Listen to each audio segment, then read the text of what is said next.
Hello, everyone, and welcome back to Purple Nuna Podcast.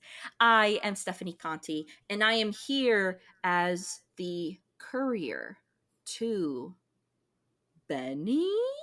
Possibly. That's a Fallout New Vegas reference, in case you didn't know. But how are you, Savanna? I am good. I'm so excited to talk about Fallout. So excited. How are you? I'm ecstatic. You know that I was counting the months, counting the days, sending you memes, sending you videos, sending you all things like that of me like Yes. mentally preparing myself. I have been following when the Fallout project was announced. I followed it through and through, and now we are here and we've both watched it and we can finally talk about it. Before we get into like the nitty gritty of Fallout the TV show, I kind of wanted to give a little bit of a preface to our video game background. So I think it was about last year. I found an Xbox 360 at Goodwill and I gave it to you. And I also let you borrow some of my favorite games. And one of those games was Fallout 3.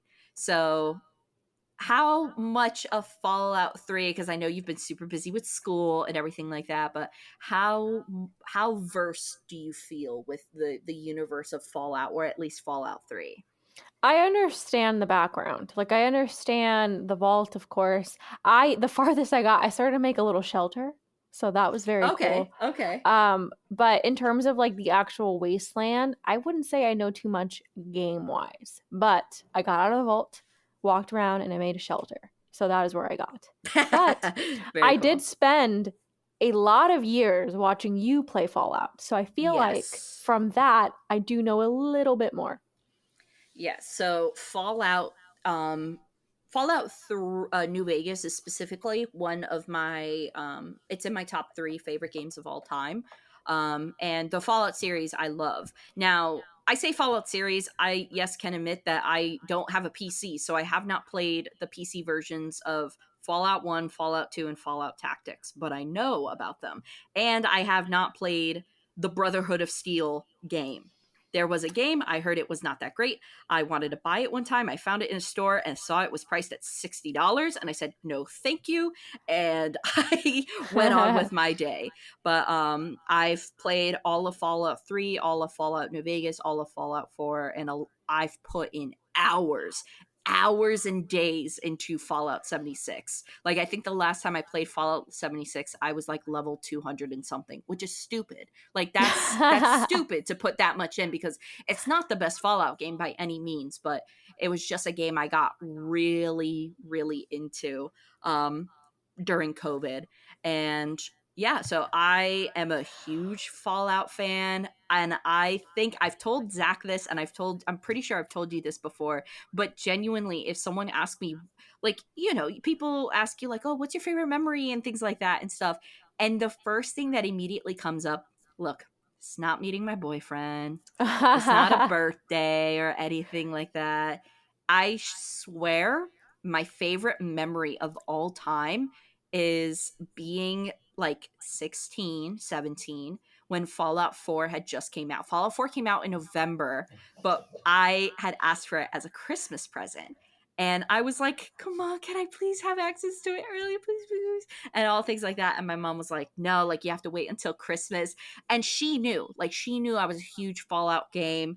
I got into Fallout because I once originally saw my cousin Jacob, who's no longer with us, playing the game. And so I got really into it because he showed me how to play and like showed me how the VAT system and all that stuff worked. So with Fallout 4, I was like, please. And my mom's like, no, what are you doing? You're crazy. You got to wait till Christmas. And I just sat on the couch defeated because it was the Fallout like 4 release day. And I was like, oh my God, and things like that. I wasn't crying or anything, but I was just like, oh my God, people are going to tell me spoilers and all things like that. And then it was also like a next gen console release game. So you also had to have like the Xbox One, and I didn't have the Xbox One at the time. I only had the 360. So I wasn't just asking for the game. I was asking for the whole shebang. I was asking for the console Gotcha. as well. So all of a sudden, I'm sitting there and my mom just dumps a box in front of me. She's like, listen, this is your Christmas gift. So if there's not a lot of presents under the tree Christmas Day, you can't be upset. And she had gotten me the Xbox One that came with the game. And I remember it was perfect. I remember it like it's like that meme of the boys when was it Homelander is like it was perfect. It was perfect. That's me with that moment where I set up that thing, I fired it up, and it was so incredible. I cried while playing it. It was such a great experience. I loved it. And then I completed it and I absolutely loved it. And it's genuinely one of like my favorite memories of all time is playing it for the first time, which is very silly in That's my opinion. awesome. And then I don't think I think I might have briefly mentioned it to you how hardcore I am with Fallout. Do you know I almost broke up with someone over Fallout 4? You did tell me that. Yeah. So, quick story for the people. Another how much it meant was I was with an ex partner and they were visiting, and I let them, and I was like, oh, hey, if you go crazy, do whatever you want in Fallout 4, just make sure you save. I had put in like 6 days. Like it literally said you've been playing this game for 6 days. Now, to me, that was also a lot too because I was a full time student. Like I was busy. So, like, I could only maybe put in an hour a day max realistically. So this was 6 days. And he was like, yeah, yeah, yeah. And he thought look, I'm going to be real. I think he just thought, I don't need to save because of autosave, right? So he goes hog wild and everything like that.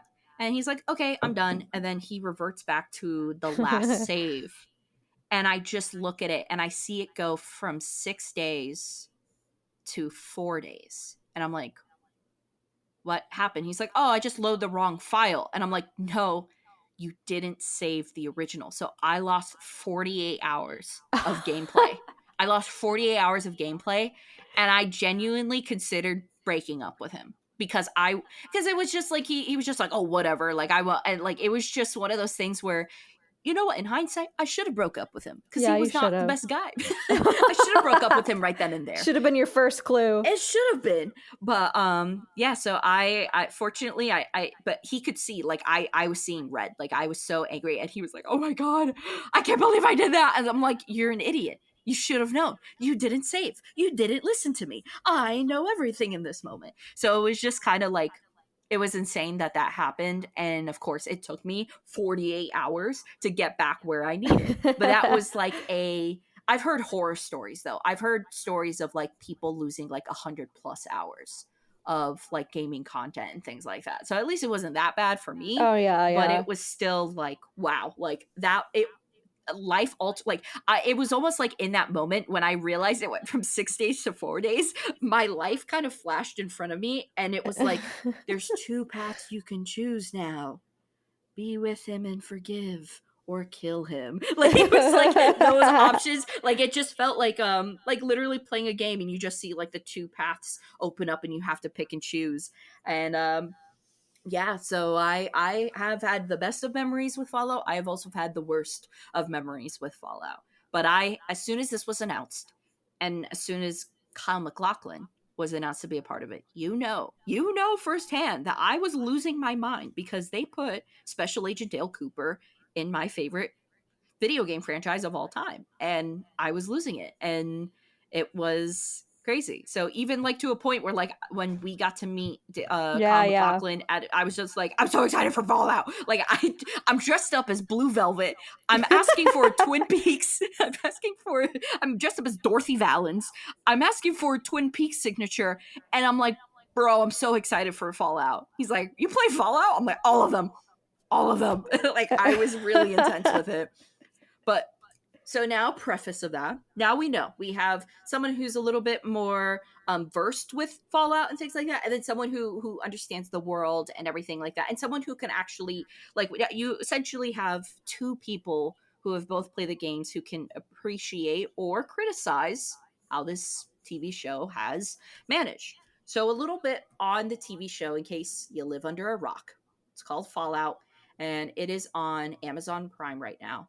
And it is a post-apocalyptic, very type of TV show. It's pretty short. It's like 8 episodes. But it is created by the same creator of Westworld, and the main cast includes Ella Purnell, Aaron Moten, Walton Goggins, um, Moises Arias, and Kyle MacLachlan as some of like the main characters of the show. And it follows Ella Purnell's character Lucy in a post-apocalyptic world, exiting the vault that she lives in order to find out where her father is. So, Savanna, what are your thoughts on when you're watching the first episode of Fallout, like when it started up and everything? What were your thoughts on essentially the first episode of the show? I immediately thought, like, after the first episode, this is probably going to be the best adaptation of a video game, like to screen, to like a movie or a TV show ever. And in my opinion, it is, and I was right, because Amazon really put their whole budget into this show, and it shows. Just the first episode, the costume, the world building. I think within the first 15 minutes, you understand how the vault works. You understand life in the vault, which is insane. Mm-hmm. The way the costumes, the production design, the way the vault is like, oh, I was so excited. Like, all my expectations were met immediately within the first hour of this show. I told everybody, I'm like, you gotta watch the show. It's the best show ever. First episode, and I don't think a lot of shows are like that. And they Yeah. were able to nail it with the characters, world building. I was so excited. How did you feel? Because I'm sure like you had a lot of hopes, dreams invested into the I show. was So I'm shitting my sure. pants. I was. That's the only way I can say it, because it's one of those things where you're totally right. Video game adaptations have not been good in recent years. I think the Yeah. only one that's been kind of acceptable, but even to a point, it. I don't think it's as good as what everyone says. No one shoot Oh, me in the head for oh, this. is it yeah, The Last of Us? The Last of Us, yeah. You know what it is? It's just there's sometimes certain creative liberties that are taken with a show, and I Yeah. understand that they want to give us more and more, but I feel like it's like The Last of Us feels like a game that lasts forever. Like it feels like a very long game. And you're telling me you went over the entire Last of Us in season 1? Like that to me is a little crazy. I feel like they should have really slowed it and stuff. And I really didn't even finish it, and so I can't be as harsh as I am about it. It's a great. I'm gonna be also honest. It's a great game. It's not the best game in the world. It's a really good zombie game, but like I'm really tired of people saying it's the best game in the world. Meanwhile, they've never played Silent Hill 2 or Alan Wake 2, and that's the Silent Hill. truth. And that's the truth. No, I was impressed with The Last of Us, but it wasn't my favorite. I feel bad. Okay, I didn't play the games. I did watch the gameplay, so I knew how everything was.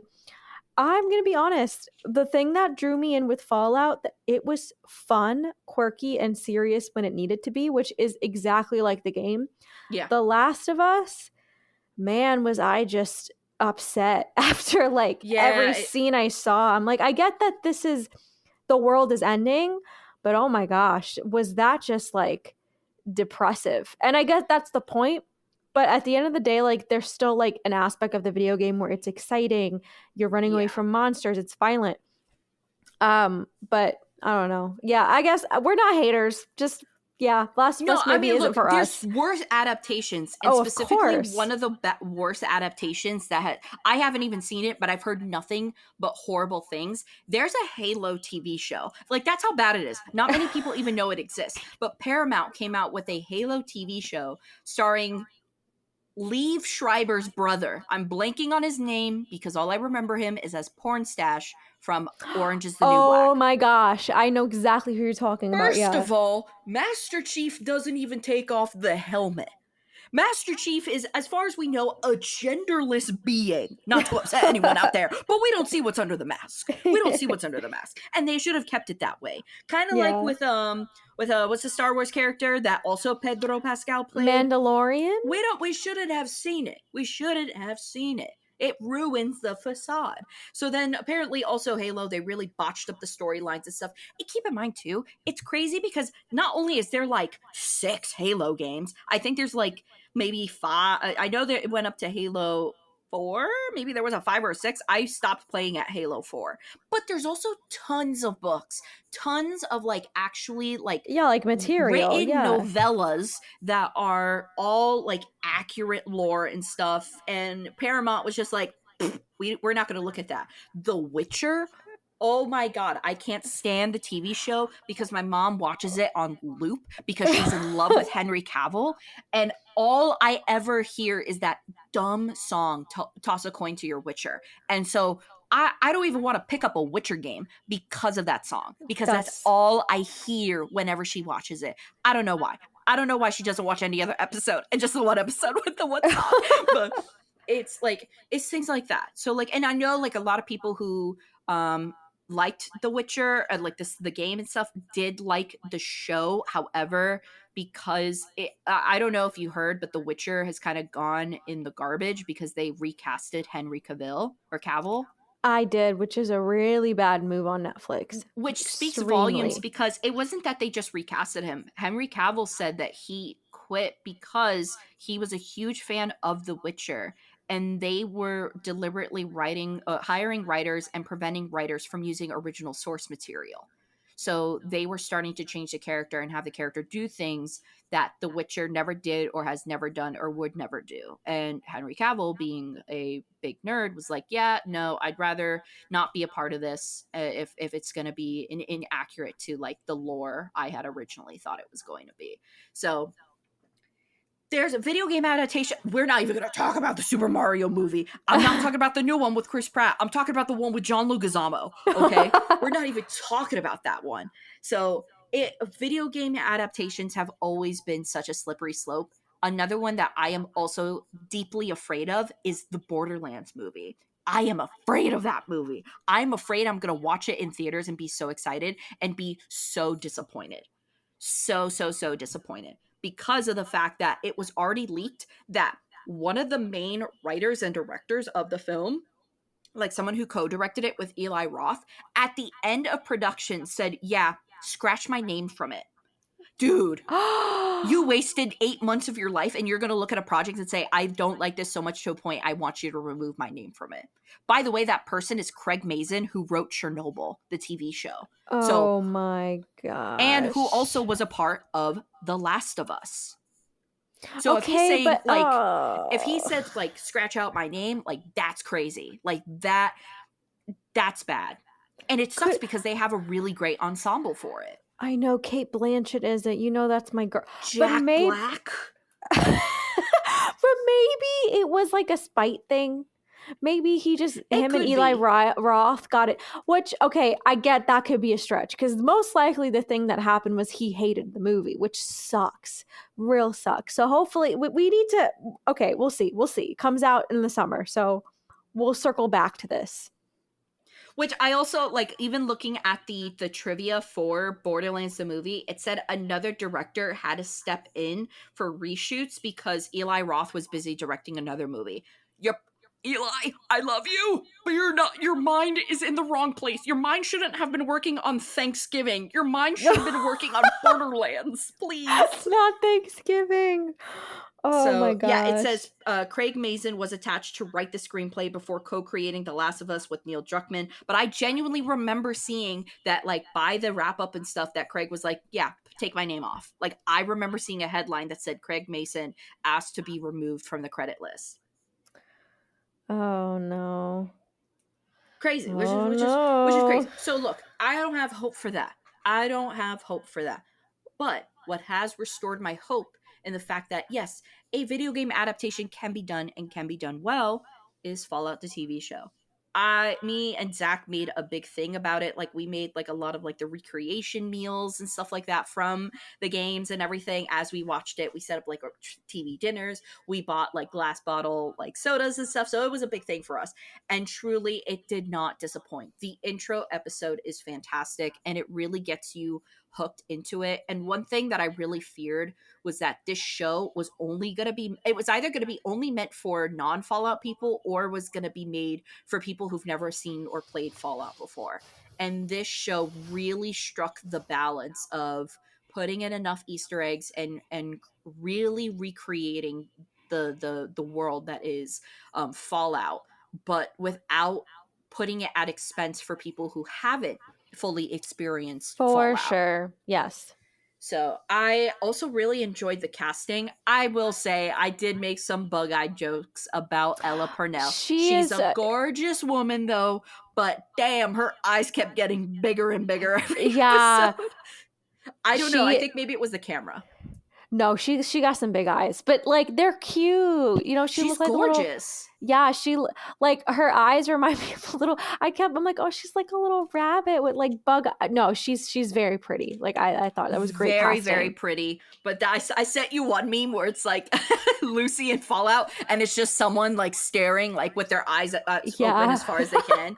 But this show really had it all covered. You had the gore, which was another thing too. I was afraid that they were going to skimp out of just to make it more family friendly, but I'm happy that they went with like more gory effects for it. And not just like a little bit, like a lot of it. They went with a lot of gore, which I think was smart. Um I But think it it wasn't, I will say, I feel like it wasn't done for gore's sake. Like it was very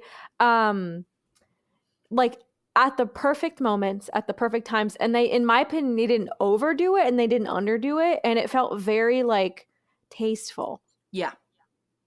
Yeah. 100%. I agree. It was there when it needed to be and not there when it didn't need to be. And I thought that that was really well done. I also, a lot of people like immediately, and this is just sadly because the video game world is so dominated by men. Sadly, when they announced that it would be a female lead, you had people like, oh, like she's gonna be woke and all things like that. No, I think Lucy is such a well-rounded character, and I really love the fact that they made her stand on her own, where genuinely she could have done her quest without anyone's help. She could have done what she needed to do or anything. They made her strong. They made her be able to use a gun and everything like that. And she wasn't like I was definitely afraid that they were going to do the whole damsel in distress type of thing. And No, I didn't feel like that at all. yeah, and I love the fact that they did that for her character. I love the fact that it was a strong female character that didn't have like a chip on. I feel like some strong female characters usually have like a chip on their shoulders, and it's always like everything that they do is out of spite or like things like that. Whereas this genuinely was just a really well-rounded character that was naturally strong, that really wanted to just find her father and locate and and prove like the one thing that she did want to prove was that like vault dwellers could survive, and that the world didn't need to be barbaric in order for you to survive in it. So I really loved her character. Yeah, I agree. I thought she was very well rounded. I think well, in the beginning, she really encapsulates like vault life. Like, and when she goes out, it's so cute. Everything's like Okie okie dokie. dokie, yeah, okie dokie, and like that's not very polite. The golden rule, and we sort of see her sort unravel throughout all 8 episodes, but still keep that like foundation. Even at the very end, she is like to her core like a vault dweller, but like an awoken vault dweller per se. So I think it's very cool how they sort of encapsulate her personality to that. And I love that she's a daddy's girl. I love that she's like her and her dad are best friends. I think the first 15 minutes is just her and her dad being like, oh, we have this club. It's just me and my dad and my brother. And then we Yeah. do this. It's just me and my dad and my brother. So I really like that her whole journey of like family and then it's so good. My favorite character is actually her brother though. Oh yeah, yeah, played Um, by Moises Arias, who's better known from Hannah Montana, which it was nice to see him because the last time I saw him in anything, he was in Ender's Game. He was great in Ender's Game, mind you. But it had been a while since I seen him in anything. But his character, tell me what you really enjoyed about his character. it seemed like he was sort of the balance. Like Lucy was this A+ vault dweller involved in everything, and from the beginning we see him kind of like I don't really fit in. So it throughout the whole story, he's the one, and I think his strength is in like his mind because They kind of at first, oh, he hides or something during a fight during the beginning. I don't want to spoil too much, but he hides and then he's just like, oh, I'm not brave like my sister. But throughout the whole story, he starts to figure out, like, oh, what's really going on, and we get to see his journey, and he does it all by himself. And I think that's the cool thing, that two of the main characters, well, Lucy's the main character, and then her brother who stays in the vault, kind of go on their own like self-discovery journey about like the world around them. So I really like how they paralleled the two characters, and how at the end they're sort of going through the same thing, and their personalities are quite similar. So I just liked his self-discovery journey. I liked his friendship with his cousin and getting him, Oh my into the god, whole Chet. chat. Dude, Oh my that was so gosh. funny in the first Caught episode me where he's so off like, guard. yeah, he's like, Lucy, I love you. And she's like, Chet, you know what happens when family members get together and have kids? It never ends well. That was really funny. And I like Chet and Stephanie as like I'm really interested to see what happens to them as the Oh series yeah. continues. And like I love how like all of a sudden like Chet went from like I want to be with my cousin to now he's like forced to be a father, but he's totally Yeah. chill with it and just like, yeah, like this is my life now. We're getting the family starter home or the starter vault and things like that. So, Oh my gosh. But isn't that great? The show is also really funny.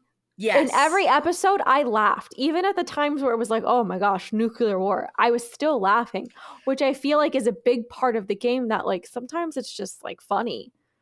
Yeah, and there was one part that made me laugh a lot. There were two parts specifically. One was with the character Thaddeus where he explains that his job on a farm once where he was like, yeah, I used to feed the flies. I'm kind of fat because they made me eat a lot of food and then I would have to poop and then the flies would eat my that, but that's why I'm really fat now. Like I just loved how casually that was explained.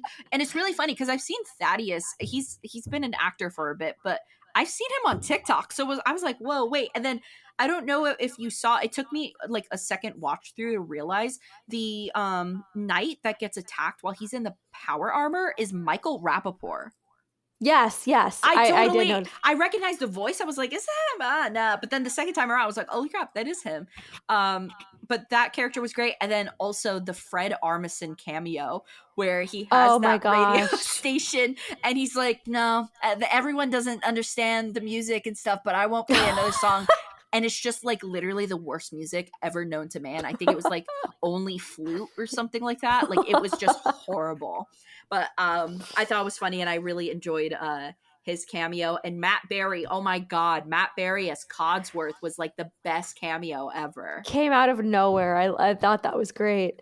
Um, oh my gosh, but like the ghoul, He's my favorite character. the I the center of the story really is the ghoul. By the way, I realized that actor's name is Walter, like Goggins, Goggins. the most Lord of the Rings name I've ever heard on Yeah. a normal person. Not Bilbo Um, Baggins, but Walter Goggins. Yeah, it's his yeah, cousin. It's his cousin. yeah, literally. I was like, wow. But oh my gosh, what a great story, and what a great way to tie in, um, like a ghoul, like in general, like make him a central character as well, like a zombie person Oh, his almost. storyline was incredibly well written, and I think it added so much. This is the first time, also, not only where we had like a decent, more than a decent, in this case, adaptation of a video game, but where now we're adding a storyline that makes everything that happened in the world of Fallout so much more powerful, right? The Yeah, fact that it's like, and look, there's always been speculations, but the fact that like we actually got to see like who the Vault Boy was, what he was supposed to yeah. represent, and kind of see how it was before, the bombs fell and everything, which also his introduction, riding the horse and seeing all the bombs fall. Ooh, Oh that my made gosh. my skin crawl, like with just like, oh my god, like that is insane. And his the juxtaposition between his Fallout, like his pre-war character, and his ghoul character, I love the dialogue. And I knew that he was going to be fantastic because I thoroughly enjoyed his performance in The Hateful Eight, which I feel like is not like almost like a skip away from this type of role because he played like a southern sheriff in Hateful Eight.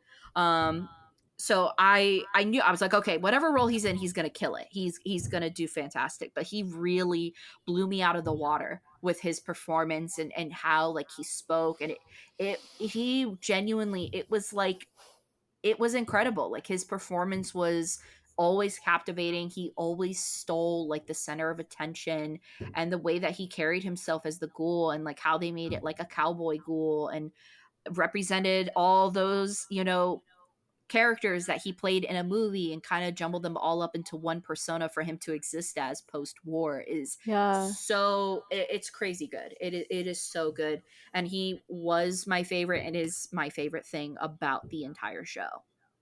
They did a great job with tying in, because it's really like, I think the best thing this show does is tie in the past, so the historical context of that world, while also maintaining like the present. So the ghoul represents like what happened, and he's now in this world. First of all, he's also like 200 years old, which I Yeah, did not realize till like almost then, where I'm like, oh my gosh, he's everybody in this movie, everybody's in the show is like 200 years old. yeah. Um, and we also, I was very confused with the timeline for a while. I was like, oh, I think I asked you, I was like, so is this like an alternate universe where like the bombs went off in the 60s? And you had explained to me that it's actually like the future. They just stood with the 60s aesthetic. Is that correct? Yeah, so the whole universe is kind of as if they advanced more in like nuclear than technological advances. So like fifth, like essentially it's like the stuff that was created in the 50s was like peak, and the only thing that went up or was at least expanded on and it made an importance of was like the nuclear race. So it's as if like the America kind of prioritized that and prioritized it long haul, and so they didn't get the and also too because if you everything in that culture and like how they dress and stuff is Americana, and when they're all in a war race where you have a ton of different countries going against each other and stuff, I mean, the ultimate way to be patriotic in that way is to embrace that 1950s era of Americana. So that's why it was kind of like, not that the fact that they couldn't develop an iPhone if they wanted to, it's just that that timeline was, if in the 50s they just stopped advancing technology and just focused on the nuclear arms race and just kind of had it pivoted to only a focus of war rather than like a focus of like consumerism. That's very cool. It was a Yeah. very cool tie-in. How did you feel about the Brotherhood? I thought the representation was good. Now, a lot of people don't like that. A lot of people don't like how the Brotherhood was represented because obviously Maximus is kind of a wiener baby and he has a lot of growing up to do, but that's Wiener really what baby. the brotherhood did. Like the brotherhood, they said it, they would take in children and raise them to become soldiers, and Right. because of that, like they're only, so their whole education and the purpose of the brotherhood is to secure old technology and preserve it, but they have any means to do so. They're very straight edge, no forgiveness or anything. And you kind of get a better glimpse of that in Fallout 4 than any other games where you can really choose to become an integral part of the Brotherhood and you get to see how the rankings go and all of that. And it's one of those things where, like, no one would like the Brotherhood if they didn't have such cool weapons and armor. Yeah, That's that is really true. it. But all of those weapons and armor are just weapons and armor that existed years and years before.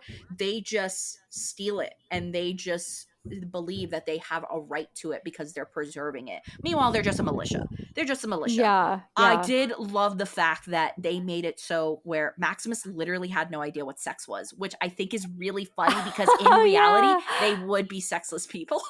Because like they don't, like, there's no women or barely any women in the Brotherhood. I think there's no women in the Brotherhood from what I remember in Fallout New Vegas. I think there were some in Fallout 4, but it is very much on just like focus on the mission, focus on preservation, no emotions, no this. It's kind of like Yeah. the Marines, if you will, in terms of like their branches and stuff like that. So I was happy with them showing the Brotherhood and its weakness, because it really is, it's a weak faction in my opinion, that only is as strong because of the fact that they've been able to steal from people like those power armors and things like that. So I liked how it was represented. I liked how, you know, we kind of saw the facade being dropped a few times on what the Brotherhood was actually all about. Oh, well, I bring it up because I really liked how the show handles three different storylines. And it's sort of the same result at the end of it, that everyone's kind of the bad guy. There's Mm-hmm. no heroes in this world, if you Yeah. really think about it. Like, even our main character, with all her beautiful intentions, her bright smile, her happy-go-lucky attitude, like, technically she's part of a system that was very evil, Yeah. and took advantage of the world. And the ghoul, obviously, like, is a ghoul, and he hunts, and he's kind of like a bounty hunter at the time, even though, like, he was a victim, and then the Brotherhood is stealing and doing things. So I like how they frame this world as this place where everybody's kind of in a really bad system, and they do it very well. They do it super well. But in doing that, we also have sympathy for every single person, and rightfully so. I usually don't like feeling bad for the bad guy, but in this world, like, you kind of understand, like, oh, okay, no, this is what they all had to do, except for the vault people. Like, that was crazy, that whole Yeah. that whole government organization. But even the vault dwellers now don't really know what's up. So very interesting, very, very well written. um I love that. I love the Americana. I love the wasteland, and I love the music. What a Yeah, great and I soundtrack think they about picked. like almost nearly every song, I think with the exception of like 3 or 4 of them, was at one point in Fallout 3, Fallout 4, or Fallout 76. So Awesome.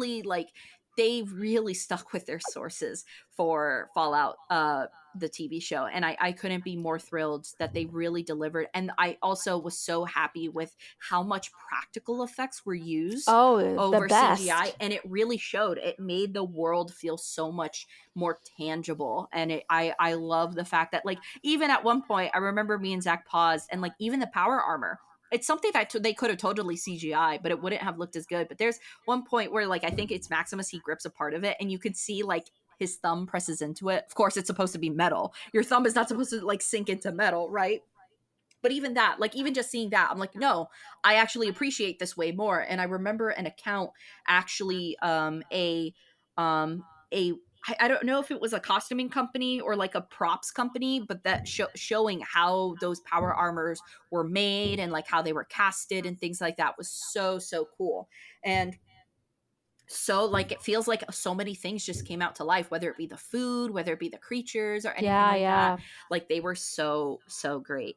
Now with the whole like experimenting in the vaults and stuff like that, so I'll tell you a fun fact. In one of the vaults, I think it's in Fallout 3, could I think it's Fallout 3, there's a vault called the Gary Vault, where there are, and you get to go to different vaults, and there's many different experiments that are like documented. And if you read all of like the little papers and stuff that you find in these vaults, you'll uncover more and more. Some of them are crazy, some of them are what would be mentioned, where some of them like in the show where it became like a survival of the fittest or full out experimentation.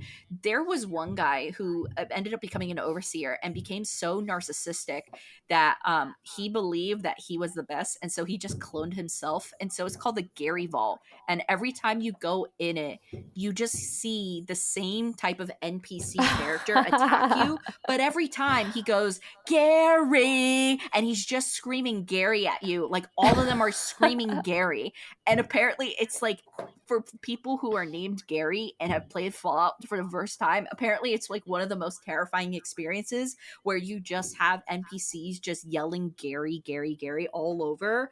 And it, yeah, so that one's very funny. And um, just even things like what also makes just Fallout so special. I don't know if you know, but if you type in like your actual name and you have Codsworth, who was voiced by Matt Berry in the game, do you know that Codsworth actually says your name when he talks to you? I love that. I didn't know that. So and that was one of the moments where I went, like when I was playing it when I was 16, because I remember I put in Stephanie, and then Cogsworth literally said, okay, Miss Stephanie, I'll lead you here. And I was like, oh my god, like I was freaking out, and like it does like a ton of names, and so as long as you like type it in like the more like similar or like more common version of it, it can actually identify when you have Cogsworth as a partner, like a companion throughout the game, and when you talk to him he calls you your name. That's so, so cool. Yeah. That's such a cool concept. And then Love having it that. being voiced by Matt Bear, well, it was just fantastic. Like, there's no one else. There's literally no one else who could have been the voice of Matt Berry. And then to also tie it in as a Hollywood actor at the time who just needed to make a quick buck and sold his voice to it was, I Oh, think, yeah. insanely like just like a cherry on top. You know? Absolutely. I think they tied in all the cameos very well. They gave it a lot of thought, clearly, which I appreciate. They weren't just like popping up like, hey, like all of them did kind of have a purpose for their time. So Yeah. I love it. I also thoroughly like to get into a little bit more of like end spoiler Yeah, stuff. So yeah. if you haven't reached the end of it, to anyone who's listening, please be warned. I'm going to talk about the ending. With Kyle MacLachlan and like his character reveal and stuff like that. First of all, the CGI effect that they did to make him look younger was fantastic. I It was looked good. genuinely like, yeah, like, Yeah. and keep in mind, like, this isn't, what was it, Irishman, where they can spend like 48 hours a day trying to make Robert De Niro or Al Pacino look young. But I was genuinely impressed with that. I was impressed with how easily and like it just flowed. Like, now all of a sudden Kyle MacLachlan is now our villain. Why is he? Oh, it makes total sense. And it just flowed so well. And with the whole thing and the mom and everything like that, like Oh my gosh. that was crazy, but it was one of those things that like needed to happen to fully illustrate like that Vault Tech would really go, even Yeah. 200 years in the future would still go and make the sacrifice. And that's the crazy thing too. Like the whole what happened to Lucy's mom didn't happen 200 years ago. Like it happened like in the present time. So it's like it's still like the sins of Vault-Tec transferring through and the greed of it just going over to where like a husband nuked his wife because she was defiant, which is an insane thing. An insane thing. Absolutely. But it made sense, right? Yeah. Because he's also revealed to be like one of the like main people from the very beginning, so 200 years ago. So it makes sense that he would have this breakdown and do that to the mom. It makes Yeah, total it's sense. also almost like you like from their perspective, like as far as he knows, he's the only one, like only Vault Tech person around in that time. So everything is dependent on him in that moment to carry out the deeds of Vault Tech and all that stuff, which is just so crazy. And even how the one woman who became the overseer was also someone who at one point like was she was actually Zach pointed out to me that she was the assistant in the office. So when Walter Goggins' character is like waiting to talk to his wife and he's listening in and she's like, "Oh yeah, she'll be out soon." That's actually the overseer. It's the same name. That's amazing. So that tie-in and stuff like that was incredible. Now, one thing that made me kind of go ooh and get really excited was when the ghoul's wife is talking to all of like the major executives and we see essentially it was one company, I think it was RoboCorp, and who owns RoboCorp is Mr. House. Mr. House is like one of the main characters in Fallout New Vegas. Now, a little bit of lore. Fallout New Vegas is a Bethesda game, which is the big company that makes all the Fallouts. However, Bethesda Studios didn't make Fallout New Vegas.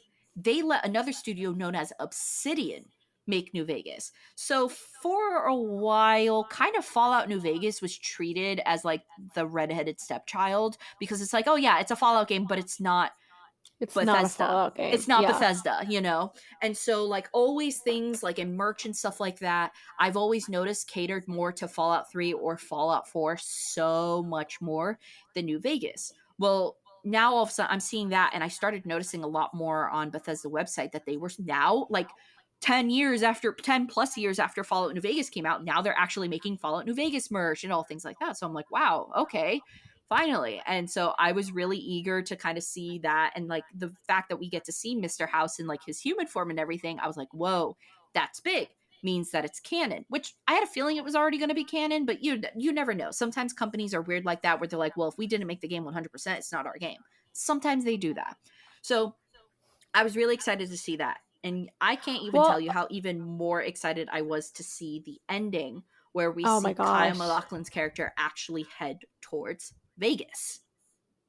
I am so excited that there was a season 2 because at first I thought this was going to be one and done. Because they never confirmed that it was going to be like, they never said Yeah. limited series, or like they never confirmed that it was going to be longer. But the ending was the perfect setup for the next season because we don't know what Lucy's going to do. We know, oh my gosh, my favorite part of the ending was when the ghoul, we figure out he's actually trying to still find his family. So Which is they're somewhere. crazy. Which is crazy that because it never really occurred to me at the fact that they could have still been alive.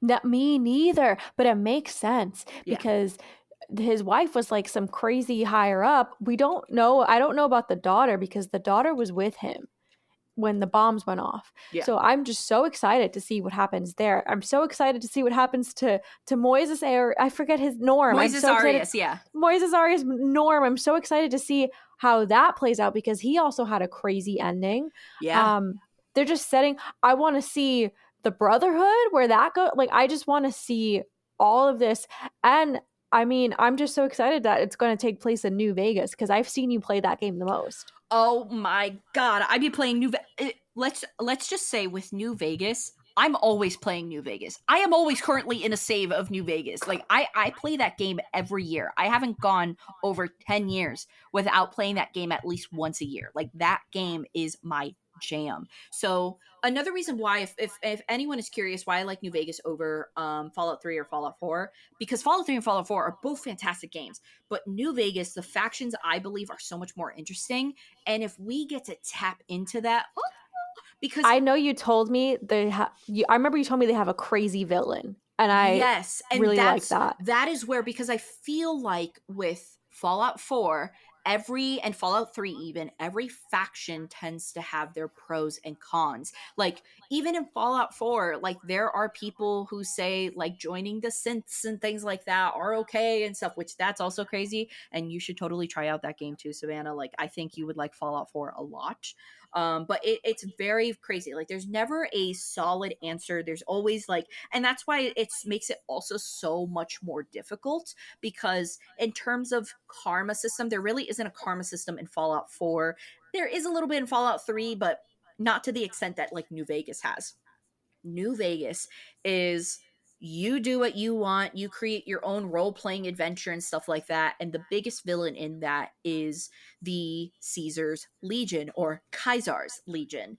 And they are slavers. They are the most outright evil faction that you can still join and do things with. And you can do quests for them and you can do that, which I think is crazy because they're openly racist, they're openly misogynistic. Like I play as a female character. Do you know how many times I walk into the Caesar Legion camp? They're like, "What do you want, woman?" I'm like, "What the hell?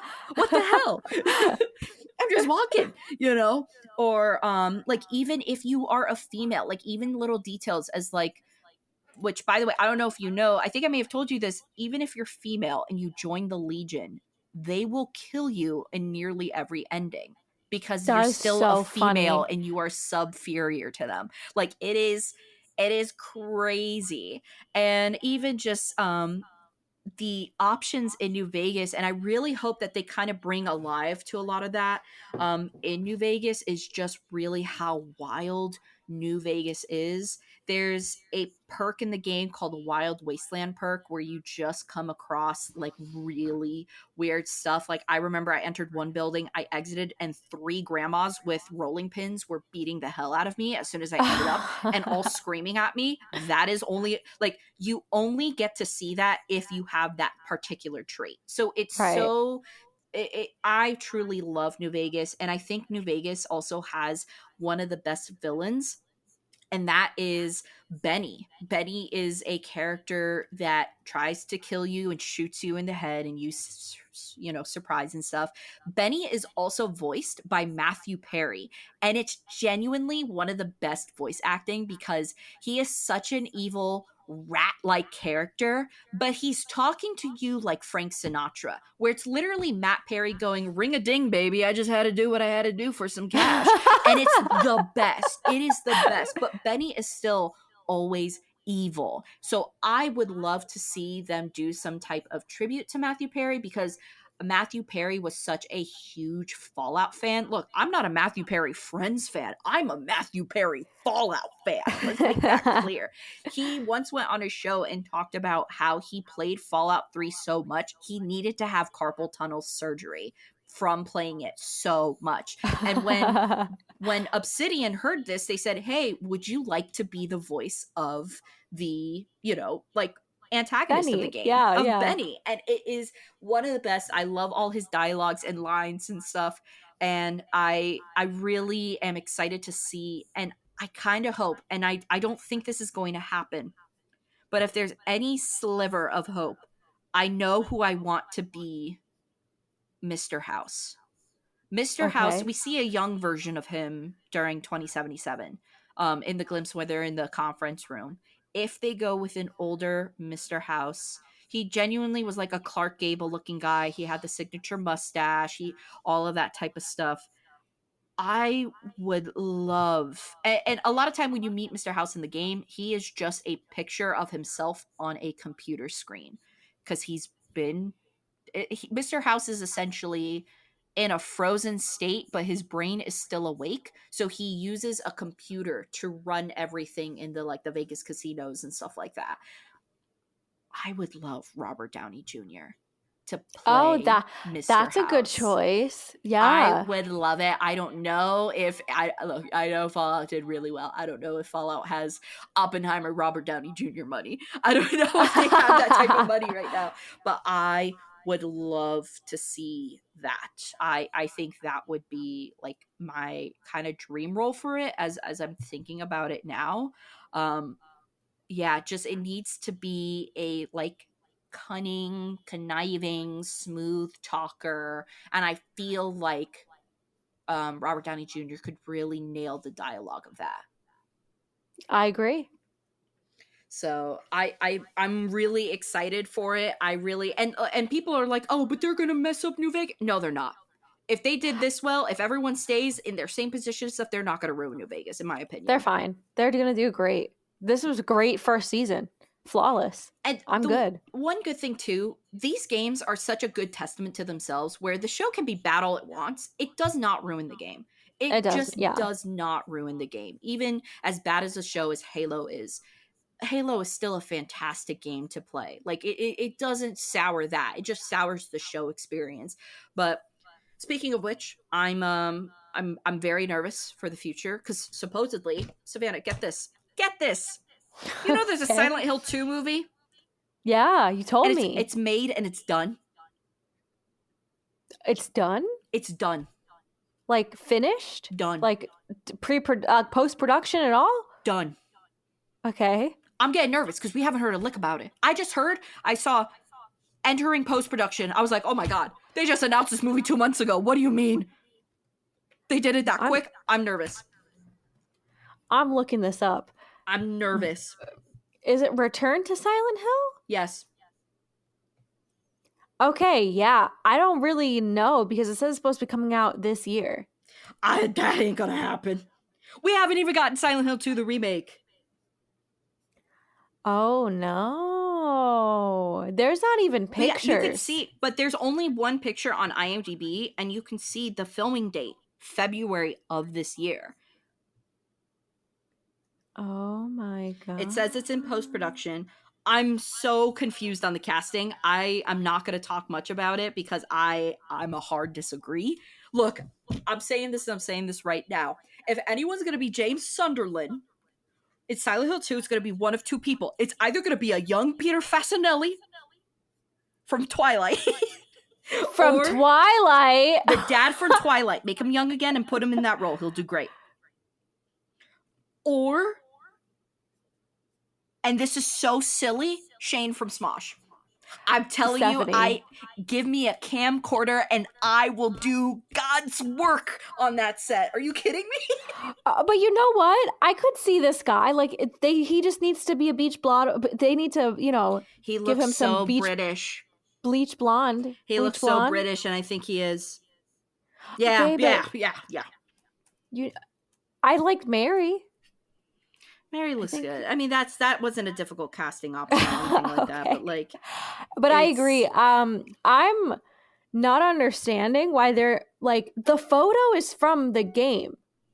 it's no, it's not even from the game because the game isn't even out yet. The photo is a like mock-up graphic image for it. It's That's just like insane that it's there's no like actual photo of this movie. Like there's no stills. nothing about it, and that's what startles me. I also saw stuff where, look, it's by the same guy who made the original Silent Hill. I'm gonna be real, I like the original Silent Hill movie. We don't talk about the second Silent Hill movie. That was very bad, despite Jon Snow being in it. That was very bad, but Silent Hill was good because it captured the atmosphere. However, Silent Hill did change a lot of the story. Right. Like in the first game, it's about oh my god, I can't believe I'm blanking on his name. I'm a Silent Hill super fan. I can't blank on his name now. But Henry Mason, there we go. Henry Mason finding his daughter. But in the movie, it's the wife. And they went and they made James Bean, John Bean, James Bean, whatever his name is from Lord of the Rings. They made him be Henry Mason, and they did nothing with him. They said, "Stay home, son. Stay home and do nothing Dang. while your wife goes and does everything." All right. In my research that I just did Sorry, I right just this realized second. it's Sean Bean. My bad. I I said James Bean, had, John Bean. It's yeah. Sean Bean. I was like, okay. No, in my 5 minutes of research that I was doing, okay, the last update that they had was from 3 months ago. And I think the main guy posted like a little Instagram of like, that's a wrap, Return to Silent Hill, and just like a picture of himself. Um, but that is it. And like I said, I think it's insane that this movie doesn't have a single still from like no stills from like the movie, no pictures, no trailer, no teaser. Do you think it's just coming out in like December? But I even have movies no coming out in idea. December have I have no idea. teasers. Look, what are we going to get first? The movie or the game? I don't know. I don't care. Just give me a release date at some point. Like, supposedly, the PlayStation Showcase is supposed to be happening in like a week or two, and they're supposed to be announcing Oh, stuff there. But keep in mind, okay, think about it this way. You know, Silent Hill 2 Remake was mentioned almost 2 years ago. that's really sad for you guys, I've all the been fans. I've been struggling for 2 years. For 2 years. So like get this. So on the same day that Silent Hill 2 remake was announced, the Resident Evil 4 remake was announced. I have played Resident Evil 4 5 times already. I have played and beat the game 5 times waiting for Silent Hill 2. So like, I don't know. I think it was because they released some type of combat trailer and people were like, "Ill, it's gross." I thought it looked great, but I clearly also knew that it was an unfinished game. I don't know. I am just hoping that I actually get some product because I already paid the $70 to pre-order it. So hopefully I get You something. paid $70 when? When did you pay January. $70? January. I've been waiting. I've been waiting almost 6 months for this. That's a scam, dude. They I've took been your waiting money almost 6 months ago, and to and then you know what's even worse? $70. That's no collector's edition. That's no bonus edition. That's nothing. That is baseline price of the game. I remember back in my day, I remember when a Fallout used to just be $40 brand when a new, and you could Fallout, just get that. when a Fallout, When a Fallout was $40 and I gotta go to a GameStop with, money I got from my grandparents. Now I gotta sell a leg in order to afford the next Silent Hill. Do you know how much? Also, do you know how much 4Ks are going right now? You know how insane this is, Dude, it's insane. It's insane. I was like, aren't you guys struggling with the Isn't there physical a media disc shortage? Is there a disc? What's going on? It's like you guys aren't even selling these like this anymore. And you're gonna charge me $50 for a 4K for a Blu-ray? A Blu-ray's 40 now? Come on, man. Come on. No. It's crazy. It is so crazy. And like, thank God them Criterion sales happened, because if they Oh weren't, like, yeah. I don't think I'd be buying another Criterion for a while. But even I told you recently that I wanted to get Godzilla minus one on Blu-ray. Which, by the way, I don't know what company has made Godzilla.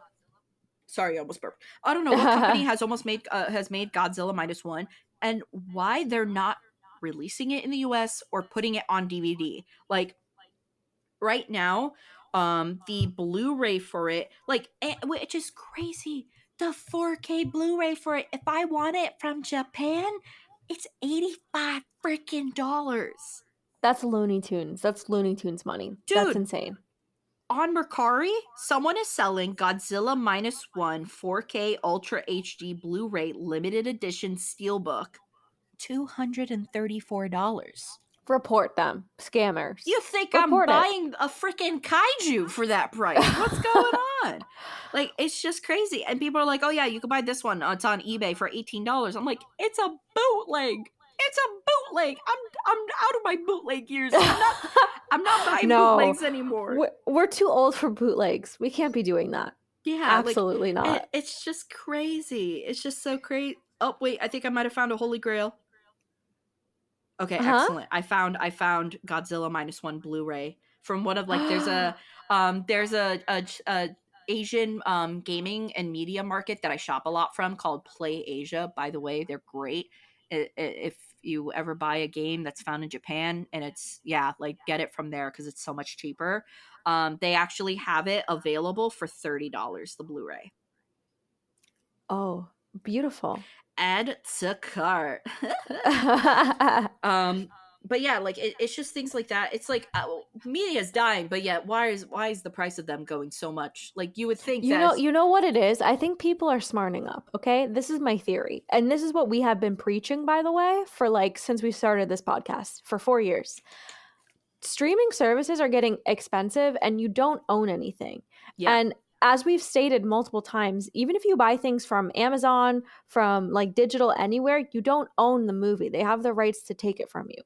I feel like what's happening is more people, or one or two things are happening. One, they're starting this like more. I know more big box stores don't want to sell physical media anymore, so that's going to make the price skyrocket for people like us that want physical media, and it's just harder to get because they're not making it anymore.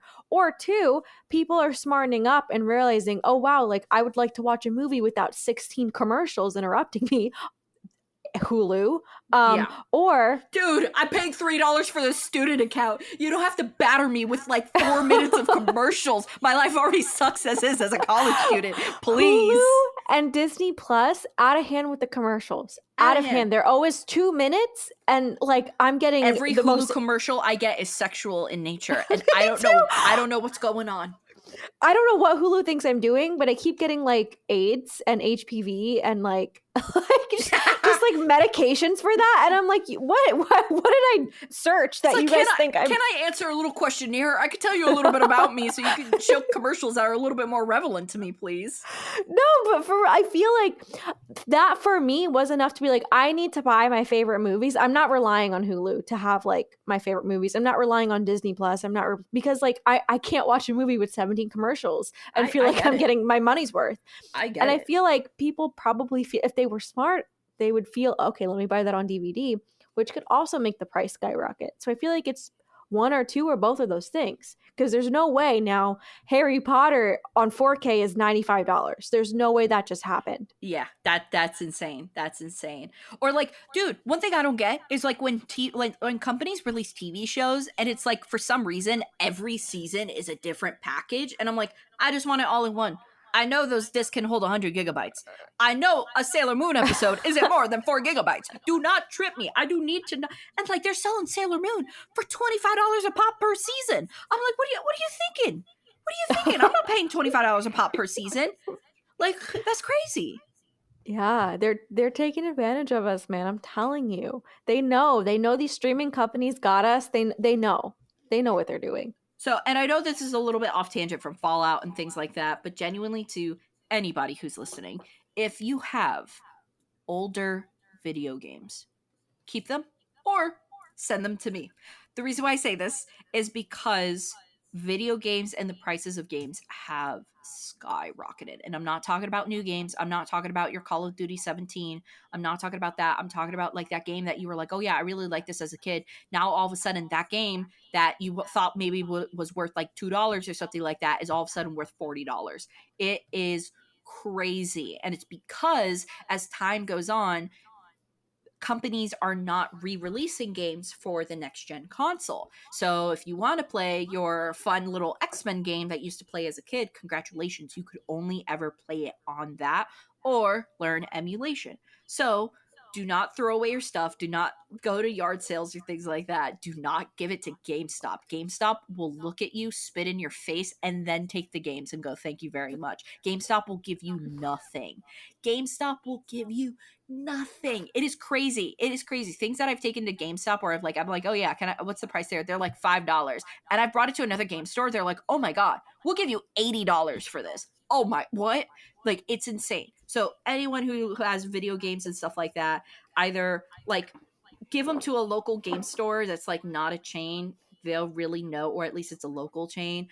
They'll take care of it and know like what to do with it and stuff like that, because I'm seeing people get ripped left and right on Mercari, myself included. Sometimes I'm not known as the Claremont scammer.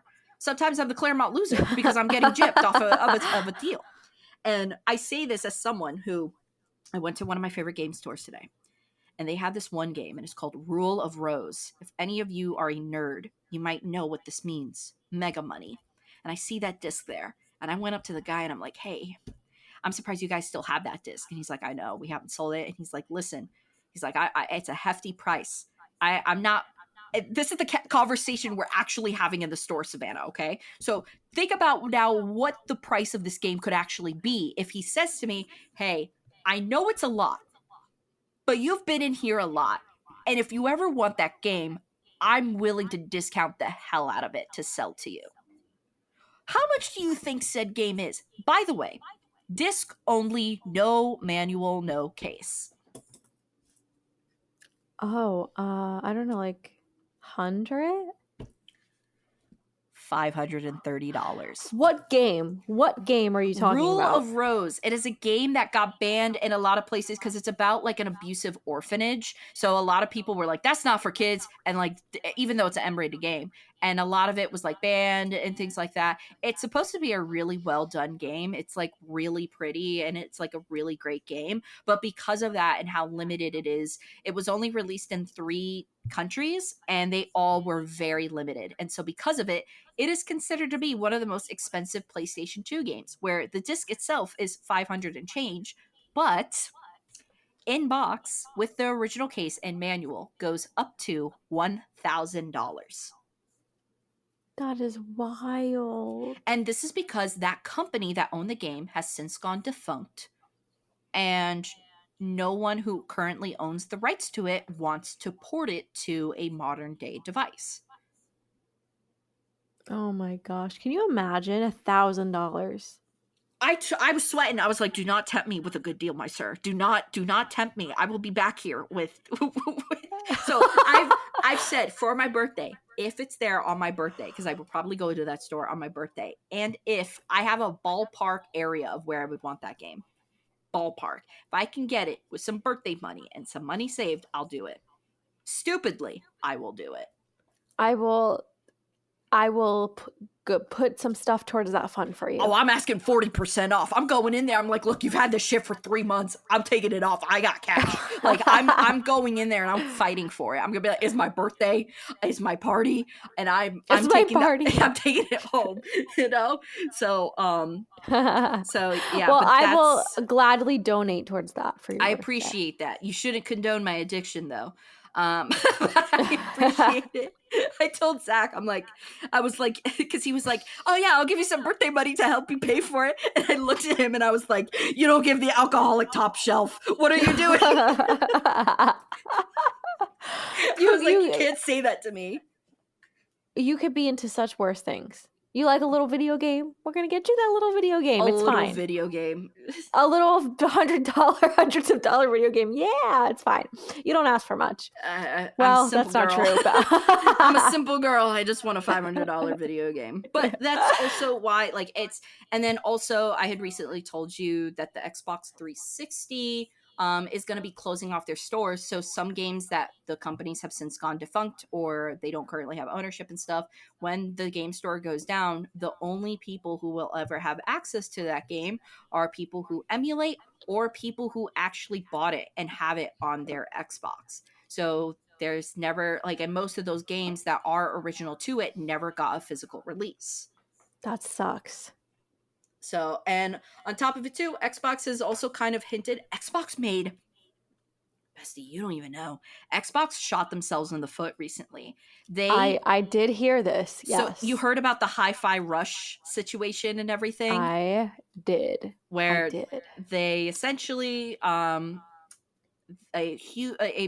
developer that they owned, a game that reached critical success and was a huge success for Xbox within the past 2 years. They said, yeah, we need more games like Hi-Fi Rush. And then they fired and closed down the entire team and developer that made Hi-Fi Rush. How sad. And they're like, this wasn't an easy decision for us, guys. It's like, what do you mean? Like, what are you doing? Yeah, you didn't have to do that, friend. Yeah. And they're also claiming that it's the Xbox Game Pass, because it's always been a good deal that you pay like $20 a month and you get access to like 200 plus games, and they're really, really good games. But it's now showing that it's not profitable, so they don't want to increase the price. So now they're just closing down studios, but realizing that, like, they're closing down the studios that would most likely make games that would go on that Game Pass and would make them more money in the future. So it's just really bad. Yeah, I believe it. But Fallout, an excellent TV show with hope for the future in terms of what gaming and what, going from game to screen could look like. And I got to give Fallout a 10 out of 10 for that. I agree. No other score will do. 10 out of 10. But thank you for everyone for listening. Thank you for my video game rants. Thank you, Savanna, because you've probably heard 9 out of 10 of these rants already. So I appreciate you sitting through and re-listening to those again. But yeah, I've been on a big, and Savanna knows, and I've mentioned it before, I've been on a big video game kick the past like 2.5 years. I've always loved games, but I've really gone in deep in terms of collecting and preserving, and and I've always been, even with Criterion's a collection-y type and stuff, but I feel like I missed out a lot of stuff just not being there, not being the right age and stuff, and now I'm kind of going through, and it's very exciting and everything. So I am Yeah. excited for you to get more Fallout experience, Oh, and I'm yeah. excited. I also set up Savannah with a PSP that I had loaded up with a bunch of games and stuff like that, and so I am I'm also crushing it in Monsters Inc. corrupting my co-host's mind at the minute at light speed. So I'm really happy crushing about it that. in Monsters Inc. I'm Really? #1 player, I guarantee you. But thank you guys so much for listening, and the next time we will be talking about a Criterion, and we're going to be specifically talking about Charlotta. We also have Blue Velvet coming up, so get ready for that. It's going to be unhinged. It's going to be great. And as always, thank you so much to our Patreon. Thank you guys for being patient. We had a rough semester. I'm not going to say we're back, because every time I say we're back, guys, we Something disappear happens for 3 yeah. months.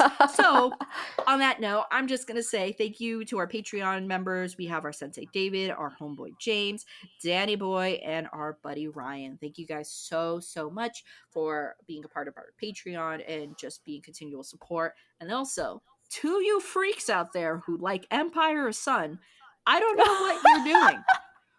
For those who may not have noticed, our Empire Sun video, literally out of nowhere, keep in mind, this was uploaded in July of last year, within the past month has garnered an additional 20,000 views. I don't know why, but whoever was responsible for that, and whoever said, hey, Empire of Sun, check it out. And that caused all the views to go to us. Thank you for that, because that was crazy, and it doesn't make a lot of sense because there's no comments but hundreds of hours No of watch comments. time. That's the thing. If it was like, oh, like only a little bit hours of watch time, it's like, no, 20,000 views and like a few thousand hours of watch time. So at least more people are watching or listening for more than 5 minutes, which is still crazy. Tell us why. If you guys have a second, just be like, oh, we like this because I can't figure it out. We're sitting here, we're like, huh, that one, that one got it. When we talk about new things, we were just making a joke that like this video is probably gonna get 2 views, and the next but when we talk weird. about Charlotta, we're gonna hit 20 mil. Like it seems like, and I've always enjoyed reviewing the niche stuff. Like I like it when I get to look up a movie and like it's us, like we pop up and maybe like a few clips from the movies and stuff. I think that's so cool, Yeah. and I think we get to highlight like a movie that would have been forgotten or things like that. But man, you freaks in Empire of Sun, I respect you. Yeah, we love it. We're not complaining. We just find it hysterical. It's just so interesting. It is like I could understand like an Alain Delon film. I could understand, Sure. like a Wes Anderson here and there, but Empire of Sun is a it's also really funny too because I also gifted you that movie not knowing anything about it, Oh and you were yeah. like, "Hey, do you know what this movie's about?" I'm like, "No, it was a blind pick." And you were like, "Yeah, so," and you filled me in on the graphic nature of the movie. So you guys are a bunch of freaks, but we love you, and thank you so much for the support and everything. And yeah, thank you guys so much. We will see you next time when we talk about Charlotta. Bye bye. All right, bye.